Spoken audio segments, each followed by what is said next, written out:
Welcome to At the Station, a podcast from the Arkansas Business Engine. I'm Whitney Hickerson, here with my colleague Ty King, and join us today is Kim McPherson. Kim has a firm belief that words power, inspire, and ignite passion, and she's on a mission to help aspiring authors launch their writing careers. Kim has published 7 novels to date, with her first nonfiction book currently in progress, and through her own experience has uncovered the path to a successful book release. She uses lessons learned from her own triumphs and mistakes to help others successfully write, publish, and promote their books. And she has helped clients turn book launches into speaking circuits and watched as they climb the bestseller list. Yes. And as a bonus, Kim is also a good friend of mine. I'm very excited to have her here. Thank you. And we're going to talk a little bit about the work she does with authors, and not just, and you know, when you think about authors, sometimes you think about, oh, I want to write a novel, and you do work with fiction writers, right? But some of your most successful stories have been from business owners who are using those books to grow their business or maybe launch a speaking career as a speaker. So that's like a whole other thing that sometimes we don't think about. No, and the term that I heard a while back, and it has stuck with me since then, is a book is the new business card. And so now coaches and consultants and even public speakers are using books in order to get themselves in front of potential clients, to get the speaking engagements. And if you think about it, if you hand someone a book or you hand them a business card, what's going to be most memorable? That book. They may forget about the business card, but they're not going to forget about giving you that book. Well, plus the book gives you credibility. Not only just having that book with your name on it gives you instant credibility, but if they read it, they get to know exactly kind of who you are, and gives you the credibility of, oh, this person does know what they're talking about. You know, was a really informative, really good book. And so that gives you some added bonus. As a business card, you don't really know anything about that person other than how to contact them. Right, and it gives you kind of an inside. Most coaches and consultants write the book based off what they do. So it gives you an inside look as to what they do, and it also gives you tips and information on how they're going to help you and how that book can help you on your business alone. So you get some free knowledge up front just from them giving you that book. Yeah, absolutely. What are some of the things you've seen kind of your authors be able to do after they've... So we have a gentleman that has written a faith-based self-help book, and he's on the bestseller list. It is now being translated into 6 languages, and it's already hit the charts in Spanish, and it was at number 1 when he launched. And he is now becoming a public speaker. But the coolest thing that I've been really excited about is he's launched a charity behind this book now. And so now he started a charity, and he is taking donations so that he can provide this book to other countries, the translated versions, to help through churches and things like that, to help people, because it is a book based on stress and anxiety. So, but that's probably that's a very happened. Timely release. Yeah, and there was like, he launched it October 31st of last year, and all this has happened in less than a year. Wow. So pretty impressive. That's extremely impressive. Yes. In your opinion, how has COVID impacted like the sales of books? Have we seen an uptick in people that are reading because they're at home? Yeah, ebooks has been a massive uptick. And there was an article published on nationally, TMZ, for example, published it. Faith-based books were number 1. The number 1 books being purchased. Ebooks were where it was at, because what happened was when COVID hit, you had print companies go down. Amazon was printing books, but they weren't printing them and getting them out quickly. So authors were like, we've got to push ebook. So ebooks have not stopped. You saw a decline in print because you had publishers, their print companies shut down, things of that nature, and bookstores were closed. So unless you ordered off Amazon and waited, the best bet was ebook and Audible too. And Audible's becoming a really hot thing now because you can listen in your car and you don't have to have a tablet in front of you. Sure. So, but people still love the books. I mean, I'm an Audible, an ebook, and a print person, but if it's in print, it will be autographed. I do not have a book on my shelf that's not autographed, or I don't have it. It's just kind of my thing. It has to be autographed. Yes. If I'm thinking about publishing a book, that can be a really intimidating process, especially when now you're saying audiobook. Like, how overwhelming is that for people? Well, it depends. You've got the one thing people think about, they just say, I'm going to publish a book, and they don't realize the task involved to do that. You have to determine your path. Are you going to self-publish? You're going to do it all yourself? Or are you going to try to go through a traditional publisher, get an agent, try to hit the big 5 publishers or a mid-list publisher? If you go through a traditional, they'll do it for you. They'll do pretty much everything for you. You just have to get them the book. They'll do the editing, the cover, all of that stuff. If you're going to self-publish, then you have to do everything. So you have to find an editor. And I happen to know an editor that's really amazing at what she does. And she's sitting right in front of me. Whitney and I work together a lot on getting books edited. But you have to have an editor. You need a proofreader. You need a cover creator. You're going to need marketing strategy. You're going to need advertising. You're going to need book launch, things like that. So you have to really decide what is your path. And, it's not always easy to get into a traditional publisher. So if you're not comfortable going that route and you want to keep control of your product, then you most certainly would want to self-publish. The thing I do advise is you do not vanity publish, and you don't pay a publisher to publish your book. Go into that, because we've had Yes. a lot of conversations about Yes. vanity publishing, and I think that's one thing that's very much something that you're passionate about, wanting to protect people Right. from. What is vanity publishing? How does it work, and why is it dangerous? So vanity publishing is where you pay someone to publish your book. The problems I have with it, there are some good reputable companies out there. I'm not knocking everyone, but the ones that come in and they want to charge you $5,000, $10,000, $15,000 to publish your book, and literally that's all they do. They may do some editing, they may make a cover, and that's it. And then your book sits there and nothing happens. The problem is you can get into a vanity publisher and there will be some deceptive practices take place. And I had a gentleman that... Oh my god.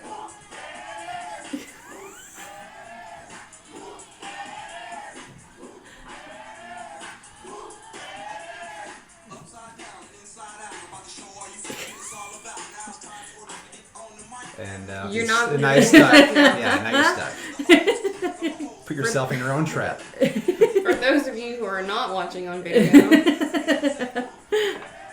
our colleague David Hogue just walked through.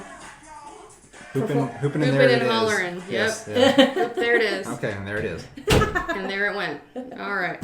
Okay. Let's So you're good. Yeah. So I had a client. Well, he was not a client. He was a potential client. Reach out to me wanting me to work with him, and I told him what we could do together. I do private coaching, and he decided not to use me, and went with a vanity publisher. And a couple months later, contacted me and said, "I need your help. I need your help. Oh my gosh, I've got problems." I said, "Well, what's the problem?" And he said that he cannot get into his publishing account on Amazon.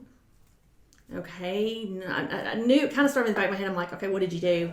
That you didn't just lose your account.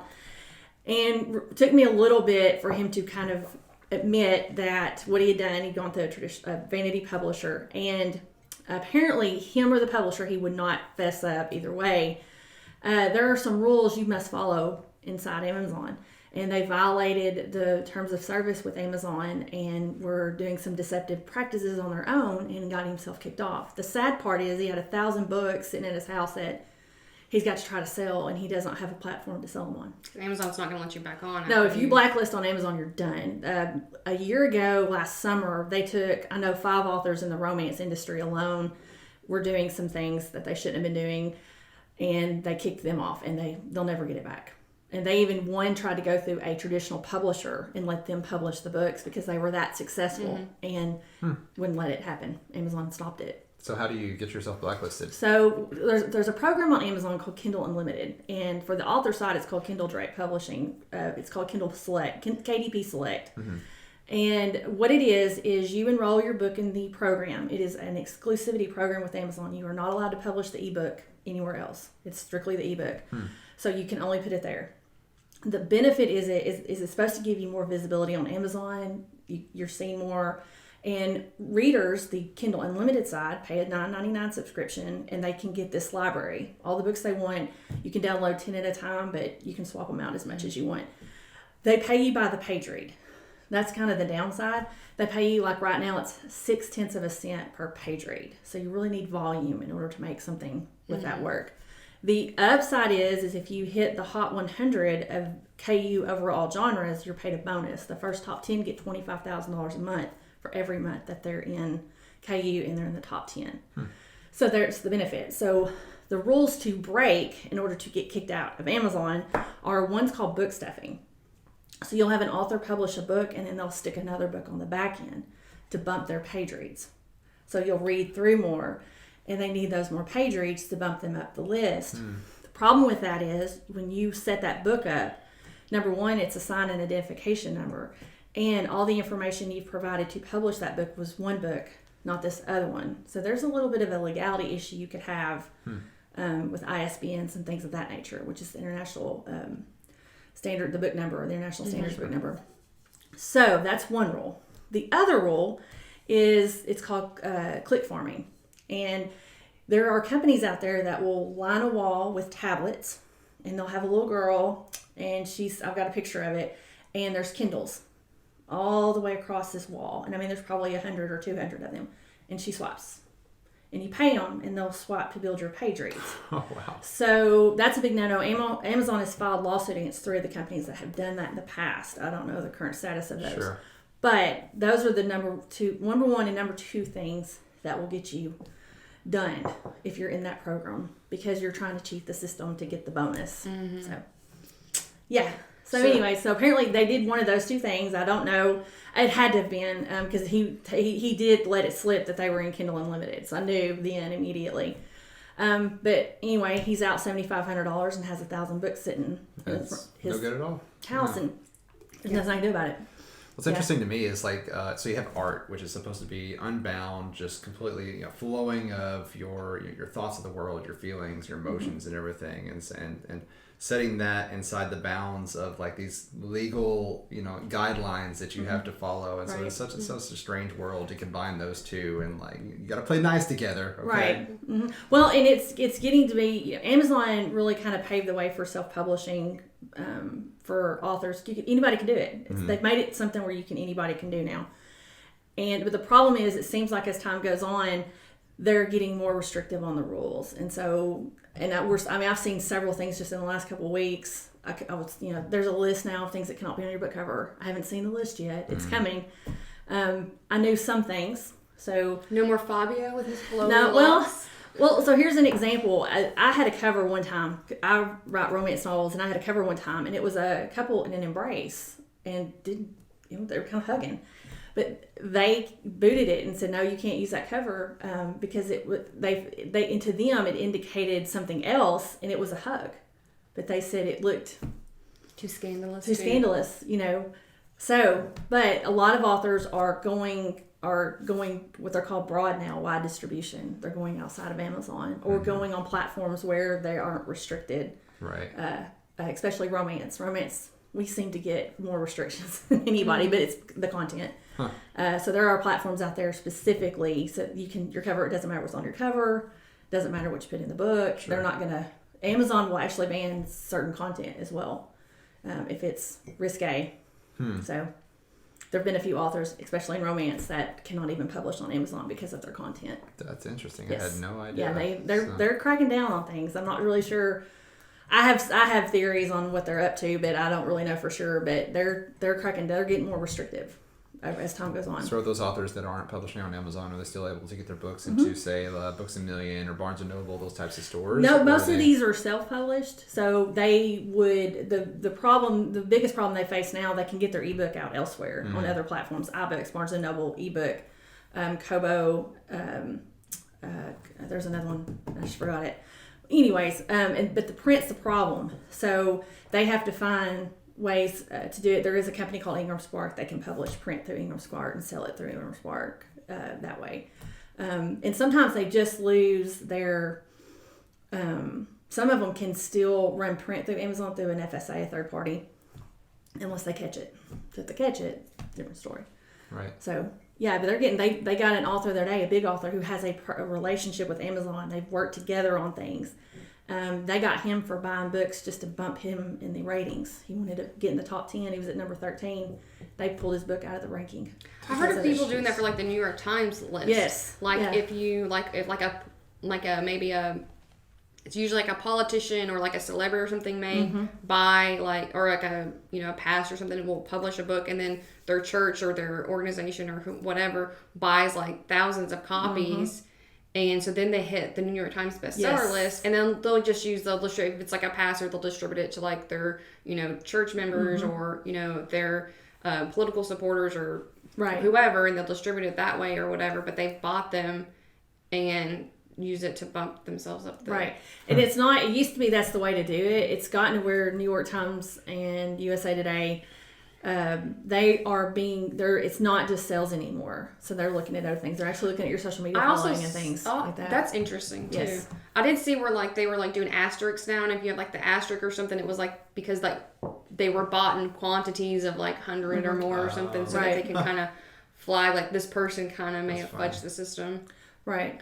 But, you talk about social media, and that's kind of where you come in. Not only do you guide them through all these publishing pitfalls that we've kind of been talking about, but you also help, show them how to do the marketing side, because it's not just, oh, I'm just going to throw this book out there and I'm going to be a bestseller. Like, there's a whole marketing process behind that, because you and I worked on that a lot. I've written some press releases for your authors and done some other things on the marketing side, but you walk them through that whole marketing process because, I mean, your thing that I've heard you say before is that you should start marketing your book the day you start writing Exactly.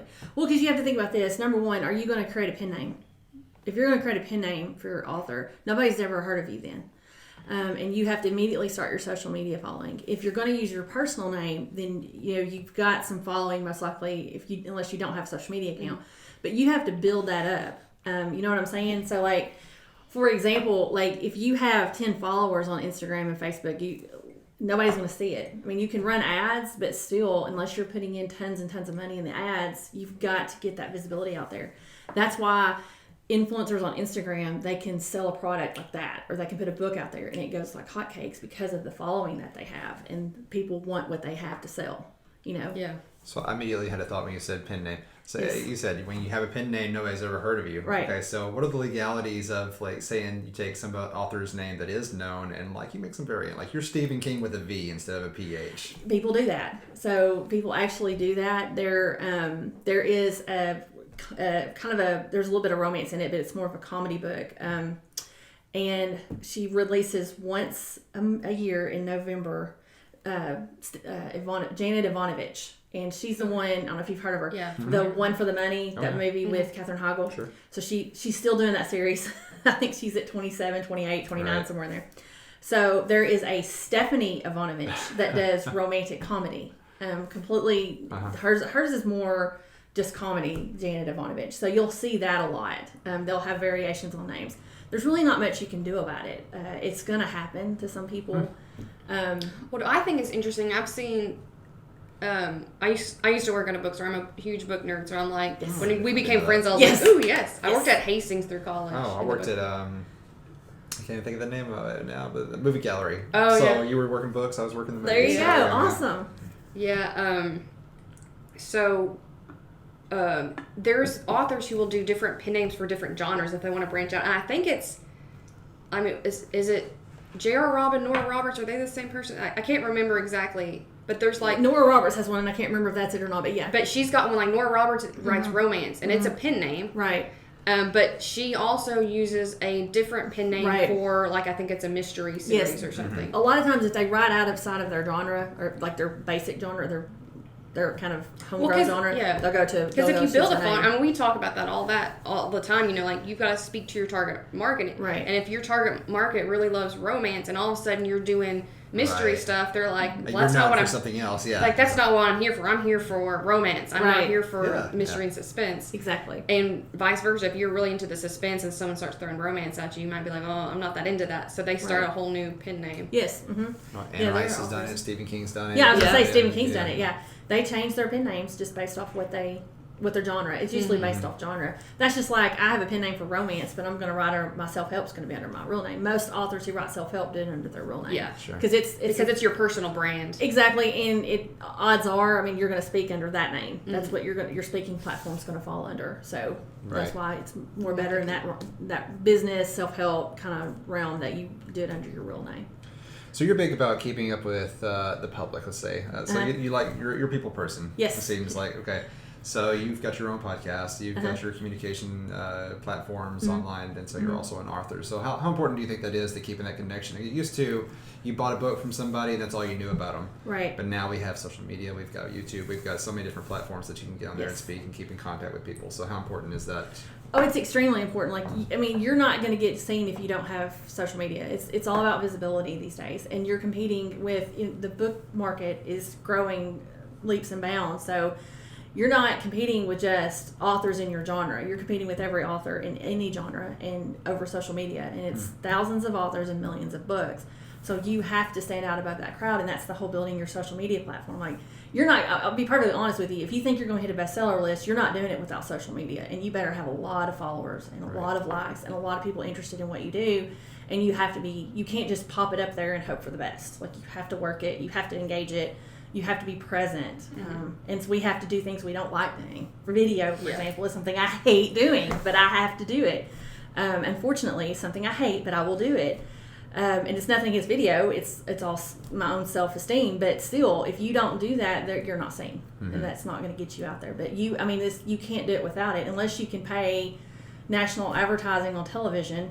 And let's face it, we're getting away from that. More people are focused on Netflix and all that. So unless you can start running ads on Hulu, and who knows what that's going to cost you, you've got to. It's the easiest mode of entry and the cheapest mode of entry to promote yourself. Well, and there are options. Like, we offer social media management. Exactly. So if you don't feel comfortable or you're just really overwhelmed by social media, there's options out there to have someone help you with that. Sure. So exactly. Well, and that's what I tell people. You don't have to do it alone. No, I tell people you got to have it, and if you need help with it, Arkansas Business Engine can help you, because that's what you guys are here for. Right. And editing. And editing. So something incredible with the social media, like I've been experiencing it lately, because I'm like, man, used to, like I said, you picked up a book and that's all you knew about them. You read the back page and that's all you knew about the author.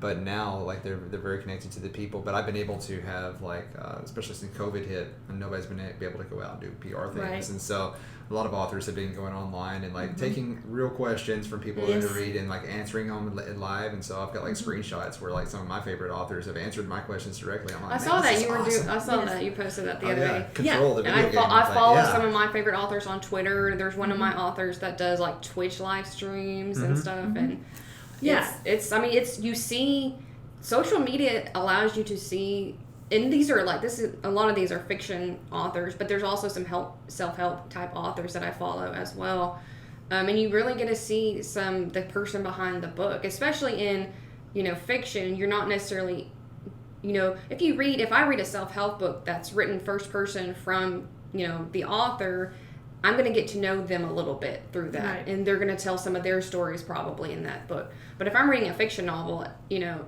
I don't really know a lot about the personality of the author behind that, and so it's really cool to see some of, like, the AMAs and the Twitter and the live streams and all these things to kind of get to know the personality behind the books. Oh yeah. Well, and not only that is you have to be intentional with social media. So it's one, you have to open up and let them know who you are as an author, whether it's self-help or fiction, nonfiction, whatever. But also, you can build that audience up, but they'll learn more about what's coming next. No author should ever write one book and stop. I mean, nobody should ever do that. You should continue. Once you start, you should never stop. Because if you get one book out, they're going to want the next book. And a lot of times you see there's always a series. If you look at some of these big time authors, like Rachel Hollis has not published just one book. Dave Ramsey has not published just one book. So you'll see Michael Hyatt has not published just one book. So you'll see them continuing to put books out because there's demand, and you want to create that yourself. But getting them to know who you are is one thing, but you can share through that social media, what you're working on, what's coming next, get them enticed as to what's the next book coming out. And so you've already got that audience following you, waiting on that next product to be released. Well, and I think that, when you says to someone, you should publish a book, that can be very overwhelming. But, if you break it down, most business owners or coaches or entrepreneurs, they've got something that they, like, if you said, walked up to them and said, if I asked you to speak on something for 10, 15, 30 minutes right now, could you? And almost all of them could say yes. Absolutely. You've got something you're an expert in. You've got either a class that you're doing or a program you're running or a business that you're running that you have expertise in. And all you're doing is just distilling that knowledge into, the high points of it into a couple hundred pages. Yeah, well, and if you think about this, if you think about self-help now in the book industry, and self-help is huge now. I mean, romance is one of the largest ones out there, but I think self-help would be right up there with it.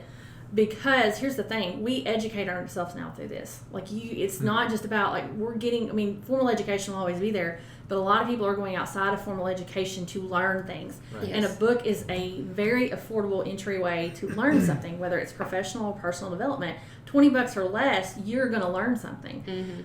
So it's a great way to do that. And another thing is it takes you away from your day, whether it's self-help or fiction or whatever. We need that time away from TV screens, computer screens, people driving you insane, that sort of thing. So. But it is a learning mechanism now. It's a way for us to learn at an affordable in our own rate. It's affordable and it's at our rate of learning. You're not rushed. Yeah, you can read that. You can read a page a day, yes, a paragraph a day, a chapter a day, a book a day. Yeah, whatever exactly. works for you. Exactly. I built a bench in front of my house, and that's specifically what it's for. It's just going out there and reading. See, there you go. I leave my phone and stuff in the house, and I go out there and I read with a cup of coffee. And it's yes. It's awesome. That's your me time. Yeah. I'm waiting for the summer heat to kind of dissipate because spring and fall is hammock season at my house, and so the hammock is washed and ready to go out on the deck. Right. My husband power washed the deck recently, so the deck is ready for this. As soon as it starts cooling down in the evenings, I'll be out there with a book and a glass of wine. And yes, that's it. I mean, everyone has a writing. I mean, most people have a writing nook now. So, and that's your little me time space. Create a space, yeah. And if you're writing, create a space that helps you kind of get creative. I know that if I'm writing, even whether it's writing for a client or writing for myself, I have to kind of be I have to be like physically in a space that facilitates that. Like I can't just sit down anywhere at any time and start writing. Like I have to be in it has to be quiet. The temperature has to be right. I have to be like, I've just kind of got to eliminate distractions. I've got to have like a comfortable seat and kind of so I've got spaces at home that I like to write in because I have to have the right zone. Yes. Yeah. It's better for creativity if you're not distracted, and you got to have that because you'll notice the difference in your work. You'll put out content quicker than you would with distraction, and the content will be more solid. You will have less editing in something where you're not distracted versus distracted. And I'm sure you've seen that. Well, and when you talk about editing, that's one thing that you always tell people, like, don't worry about being grammatically perfect. Like that's why you have an editor for. Like, there's a lot of times where I just do I'm just spewing thoughts onto the page. And it may look like junk, but I'm going to go back and make it look nicer later. That's the editing process. Like, don't worry so much. Just, put your knowledge out there. Right. An editor can help refine it and make your voice shine through, but you have knowledge that only you have. Whether it's the story that has been, you've been developing in your mind, whether it's the information and expertise that you have, you're the only one who can put that on paper. And anybody with, a good grammatical grasp of the English language and grammar can edit it for you and help you. Right. Don't worry. Don't get hung up on, I'm not a good writer. That's okay. You don't have to be. No, and that's one thing. So many people don't write because they don't think they're a good writer, or they think because they don't have a professional degree in writing that they should not write a book. And that, no, everyone that wants to write a book should write a book. And that's what the purpose of an editor is for. And if you choose to not write due to fear or you don't think you're good enough, you're denying a gift. Whether it's entertainment, whether it's to help someone, whether it's share a story, you're denying a gift to someone. And in my opinion, if your book touches one person, whether it's through entertainment value or help, then you've accomplished something. And if you don't, then you've denied that person that gift. So basically, if you let your fear hold you back from writing the book you're supposed to write, you're denying the other person's life, their opportunity to have their life changed. Right. By what you have Exactly. To say. Exactly. You shouldn't. And I say I'd rather you write in fear than don't write at all. And back to what you're saying about the editing, if I try to write and I'm focused 100% on perfecting it from the get-go, I'll never finish it. Yeah. I will never finish it because I will get so hung up and caught up in the craft of it and the technical writing that the content will not flow for me. And I call myself a plantser. There is a pantser, there is a plotter, and then there's a plantser. A pantser is someone who writes by the seat of their pants, so you just take off. A plotter is someone who actually plots out their book from start to finish, outlines, you name it. I have a friend that will plot by chapter, and I don't know how she does it because I can't. I will plot a little bit on the front end, and the main reason I do that, especially in fiction, is character descriptions and the basic kind of crux of the story. And the main reason I do that is I will get in the middle of the story and I'll forget something on a character, and then I've got to go scroll back through all my work. Well, if I have a little outline here on a little plot on the side that's got character descriptions and It's real quick to just pull that file up and go, okay, here we go, take off. And it doesn't slow me down. But if you don't just do it and you get so hung up and caught up in the details of it technically being correct, you'll never finish it. But then that's where you hand it to an editor. An editor will teach you the right way to do things. And it's not something you don't have to go to school or go take a class. You can. There are craft classes out there where you can take just to learn on writing, but they will help you perfect that. That's what they're there for. And people don't rely on editors enough, and that's a problem because it will better their writing and it will better their message if they will utilize an editor. Amazing. Yeah. So you help new authors get published. Right. And so I'll tell you a little bit about my story. Sure. So I published a book back in 2011. Okay. Okay. I did the self-publishing thing. Nice. Because that was really getting hot back then. And so I used BookBaby. I don't know if you ever heard of that. Yep, I've heard of BookBaby. Okay. So they distributed it. I had my brother draw the cover for it. Nice. I was not very happy with it, but anyways, so I should have done it myself. But anyways, so I distributed it through them. They sent it to Amazon, so it was available on Amazon, then BarnesandNoble.com, and the Apple Bookstore, and like several different places. But I mean, marketing really didn't do a whole lot with that. Right. It just sort of put it out there and then told people, hey, I got a book that's on there and now you can go get it for like 99 cents, you know, and I think that's like the minimum you can put a book online for. And so, so for somebody that wants to get published now, what's step one? I mean, besides writing the book, of course, you have something written, you've got it edited now. Right. What's step one to get this thing published? At step one of publishing, so prior to that, it's written, it's edited, it's proofread, it's formatted. So the book has to be formatted into, for ebook, specific file depending on the platform. Mobi is Amazon, everyone else is usually what they call an EPUB, and then you'll need the PDF for print. So step one is determining your path. So if you're going to self-publish, do you want to do the exclusivity program to Amazon or do you want to go wide? So that's the first thing you must determine. Once you've done that, and for this example, we're going to say we're going wide. So then you have to load everything on the platform. So my advice to people when they're doing this is you do Amazon independently. And I would never sell a book for less than $2.99 on Amazon. Okay. The reason I say that is I'm very passionate in the fact that authors don't give themselves enough credit and we devalue books. We've gotten into this mindset as authors to give it away for free or 99 cents to build our following. But then you're devaluing the cost of that book, and people will spend, depending on editors and the cover, I mean, you could spend $3,000 easy on a book. If you get a really awesome cover made and you get a good editor and then you have proofreader, and if you have to have someone format it, if you need an illustrator, if it's a children's book, it can get very expensive. So you never price a book less than $2.99. The other reason I say that, especially on Amazon, is the fact that there is a royalty difference with them. If you go under $2.99, you only get 35%. If you price $2.99 above, you get 70%. So why not? Unless you're doing a really small book, always do the $2.99. On the other platforms, they don't do that. But my advice to someone who wants to publish on the other platforms, you don't have to go like you went through BookBaby. You don't have to go through all of them. You can go to one other spot. I like Drafted Digital. Drafted Digital will let you publish on about 15 different platforms, including Barnes & Noble, iBooks, Kobo, Scribd's one of them, and they only take 10%. So to me, it's worth it than having the hassle of having to go upload into Barnes & Noble and upload into iBooks and upload into Kobo and all the other ones. And they have a really good reporting system. Plus, they'll format your book for free. You don't even have to sell the book through them, and they'll still format it. Wow. You actually do it yourself. If you have an illustrated book with images, it won't work very well. But if you have a basic book with just text, most likely you can do that.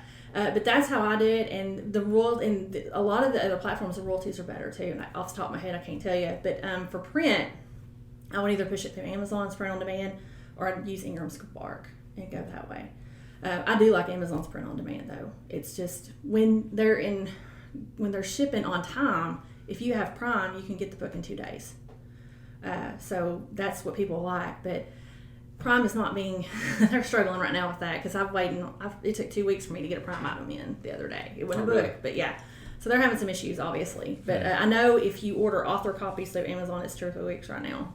But you're usually ordering bulk. And it's usually 2 weeks or less. Right. But I know with social distancing, they're having a little bit of an issue with that, I'm sure. So, but that's my advice. It's just an easy way to get out there on lots of platforms. So what's step one? So that's kind of the basics for publishing. What's Yeah. step one if to launch? Like, is it? And we talked about the social media and marketing. Like, what's step one to be like, okay, I want to do this book. What's the first step I need to do to help ensure that that's going to be successful? Right. So you've got to build the following. That's why marketing starts the day you start writing the book. You've got to have the audience there. One of the first things I tell people to do is they have to create their profile, their reader profile. Who is your reader? You've got to be able to identify that, because if you don't identify who your reader is, you're going to be promoting a book to someone that will never read it, and that's wasting time and money.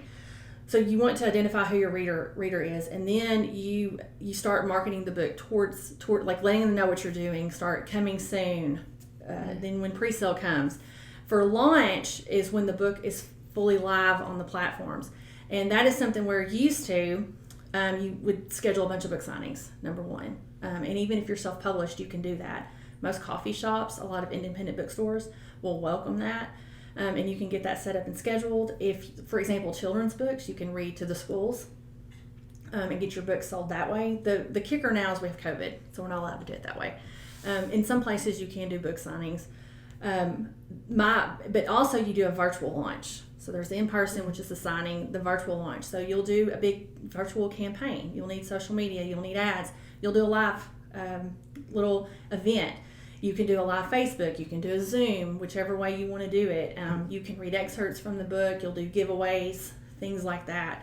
But you can't just say, I'm going to launch the book tomorrow and have a successful launch. You've got to plan months in advance. Sure. And that's contingent on the fact that on top of everything else that you're doing, you've got to have the audience growing with you, because you'll do promotions for the pre-sale. Cover reveal is a big deal, and you'll list build, and that's something Whitney and I've talked about, building this list of followers so that you can send them emails when the book's live, when the pre-sale, when the book's on sale, and continue to grow that list. And that's something authors, I think before list building got big in business, authors were already doing it, because that's how they would give a free book away, and then you give them their email.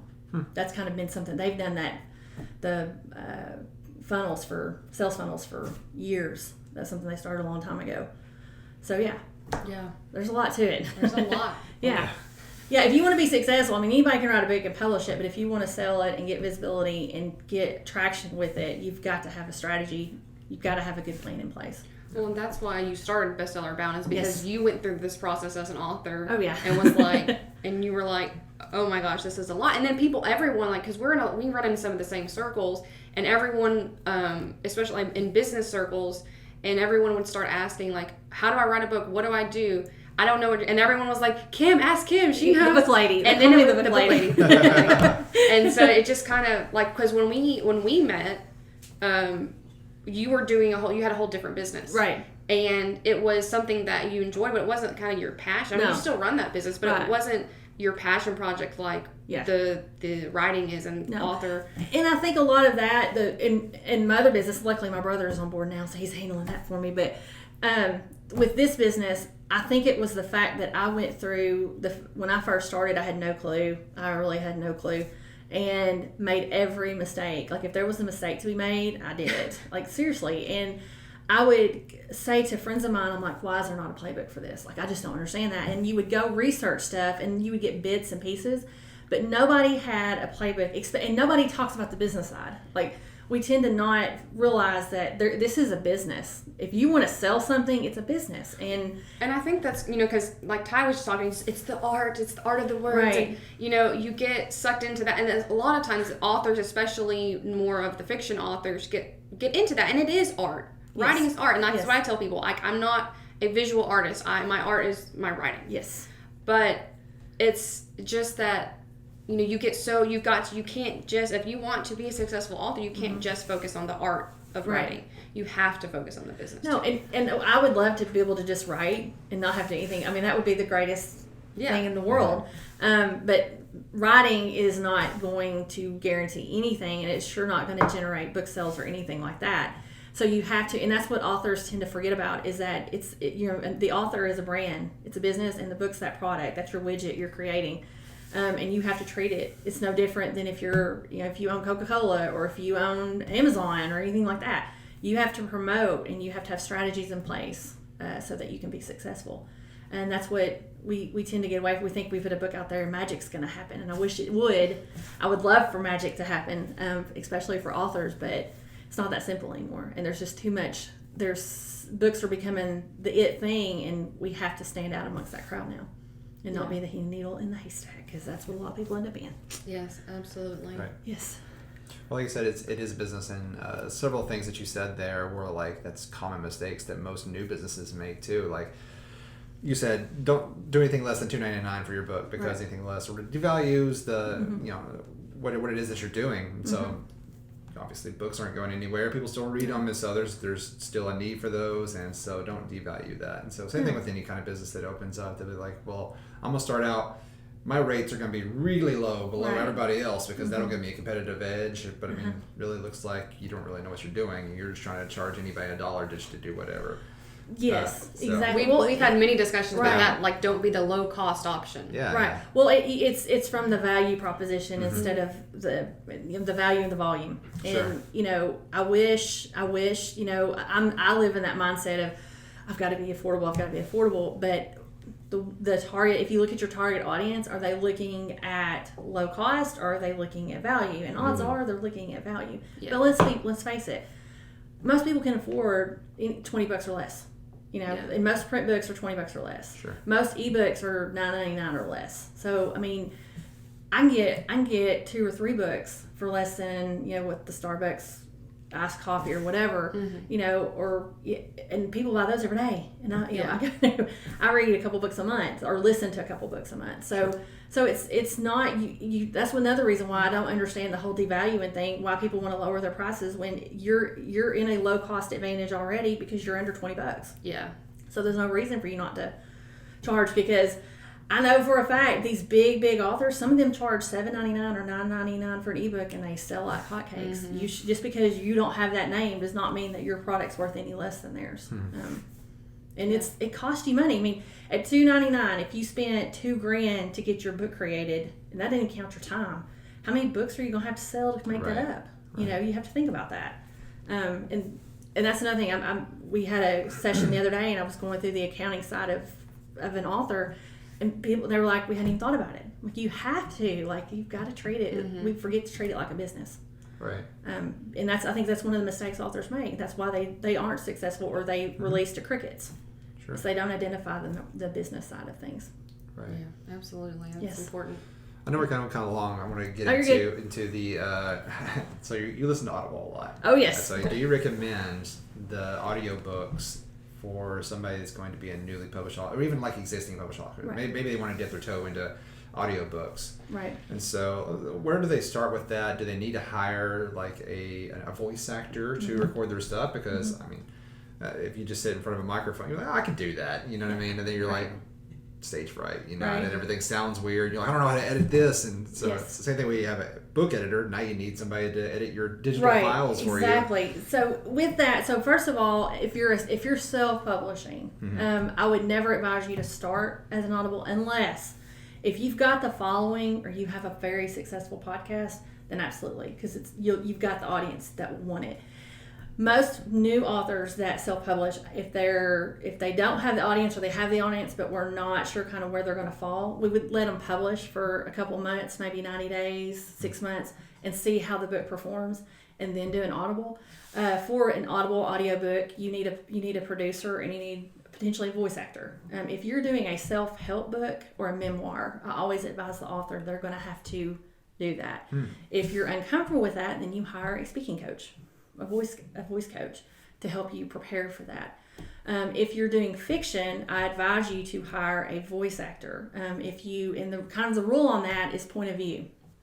So if your book is done in like a first person or third person, odds are you can do it with one point of view. If you switch point of views, nowadays they bring in another voice actor.